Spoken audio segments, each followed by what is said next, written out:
इस टॉपिक के अंदर हम देखेंगे कि हम फाइल्स के अंदर डाटा राइट कैसे करवा सकते हैं या डाटा ऐड कैसे करवा सकते हैं। तो इसके लिए दो प्राइमरी फंक्शंस इस्तेमाल होते हैं। पहला है fwrite का फंक्शन जो कि किसी भी फाइल के अंदर स्ट्रिंग लिखने के लिए इस्तेमाल होता है या स्ट्रिंग को ऐड करवाने के लिए हम यूज़ करते हैं। इसके अलावा एक और फंक्शन है फाइल पुट कंटेंट्स। तो इस फंक्शन में ये होता है कि आप एक ही फंक्शन कॉल के ज़रिए डायरेक्टली फाइल के अंदर डाटा ऐड करवा देते हैं। तो फाइल पुट कंटेंट्स जो है वो काफ़ी सिंपल मेथड है, इसको हम एग्जांपल के अंदर देखेंगे भी। और जब आपने डाटा राइट करवाना है फाइल्स के अंदर तो उसके लिए डिफरेंट मोड्स हमने देखे थे। तो W का मोड आप इस्तेमाल कर सकते हैं डाटा को राइट करने के लिए। ये एग्जिस्टिंग फाइल को ओवरराइट कर देगा और हर दफ़ा न्यू कंटेंट जो है वो ऐड करेगा, और अगर फाइल एग्जिस्ट नहीं करती तो ये न्यू फाइल भी क्रिएट कर देगा। इसी तरह आपने W+A+ और A के मोड्स देखे थे जो डाटा को रीड भी कर सकते हैं और राइट भी कर सकते हैं, और A का जो मोड है वो डाटा को अपेंड करवाने के लिए इस्तेमाल होता है। तो सिंटैक्स भी आपके सामने लिखा हुआ है कि अगर आप fwrite का फंक्शन यूज़ करेंगे तो आप फाइल का वेरिएबल पास करेंगे और जो डाटा आपने ऐड करवाना है वो आप पास करेंगे। और अगर फाइल पुट कंटेंट्स का आप फंक्शन यूज़ कर रहे हैं तो आप फाइल का नेम देंगे और उसमें भी आप डाटा पास कर देंगे। तो इन दोनों फंक्शंस में डिफरेंस क्या है और कैसे हम इनको यूज़ कर सकते हैं, तो इनको हम आइए अब एग्जांपल में देखते हैं।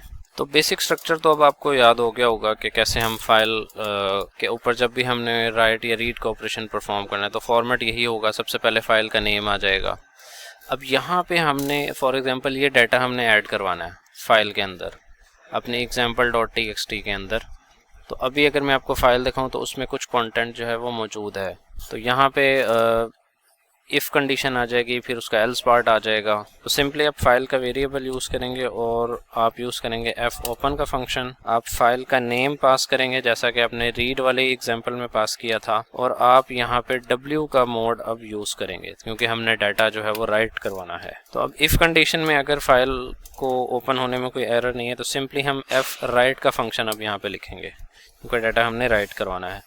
तो हम अपनी फ़ाइल का वेरिएबल यहाँ पे पास करेंगे जो कि हमारी फ़ाइल को डील कर रहा है, और जो डाटा हमने ऐड करवाना है जो हमारा डाटा वेरिएबल के अंदर है वो हम पास कर देंगे। तो सिंपली इस तरीके से fwrite फंक्शन हमारी फ़ाइल के अंदर डाटा ऐड करवा देगा। और यहाँ पे हम सिंपली जो है वो इको करवा देते हैं मैसेज न्यू लाइन के अंदर के डाटा एडेड इन फाइल।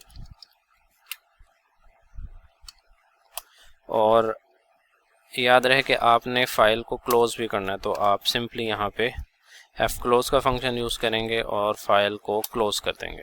यहाँ एल्स में सिंपली आपका एरर मैसेज आ जाएगा कि एरर इन ओपनिंग फाइल। तो इसको हम रन करते हैं, और रन करने से पहले मैं आपको एग्जिस्टिंग फाइल भी दिखा देता हूँ कि तो ये डाटा जो है वो ओवरराइट हो जाएगा।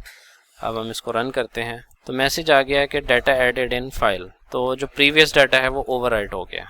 इसी तरह अगर मैं इस फाइल को डिलीट कर देता हूँ अगर एग्जाम्पल फाइल को, तब भी आपने देखना है कि क्या होता है, क्योंकि मैंने बताया था कि ये फाइल को क्रिएट भी कर देता है अगर फाइल एग्जिस्ट नहीं करती। तो अब मैं ब्राउज़र में वापस जाता हूँ, दोबारा रन किया तो डाटा एडेड इन फाइल और फोल्डर में वो फाइल क्रिएट हो गई है।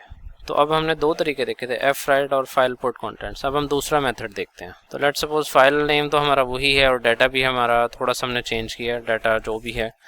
तो अब फाइल पुट कंटेंट्स का तरीका ये कि आप कोई भी वेरिएबल बना लें। लेट्स सपोज यहाँ पे मैं एक रिजल्ट का वेरिएबल डिक्लेयर करता हूँ और उसको मैं इक्वल कर देता हूँ फाइल पुट कंटेंट फंक्शन के through equal.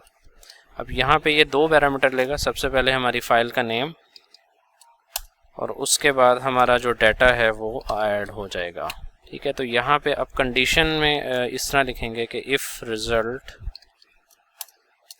Is not equal to false, कि अगर डाटा सही तरह से हमारा ऐड हो गया है तो सिंपली मैसेज हम इको करवा देंगे। तो इफ़ कंडीशन में हमने सिंपली मैसेज प्रिंट करवा दिया डाटा एडेड, और एल्स पार्ट में कि एरर ओपनिंग फाइल। तो इसको हम रन करते हैं तो आप देख सकते हैं कि सक्सेसफुली डाटा ऐड हो गया है। फाइल को भी हम देख लेते हैं तो हमारा डाटा यहाँ पे आ गया कि this is a simple text using file put contents. तो इस तरह से आपने दोनों मेथड्स के थ्रू फाइल के ऊपर डाटा को राइट करने का तरीका जो है वो आप सीख लिया है।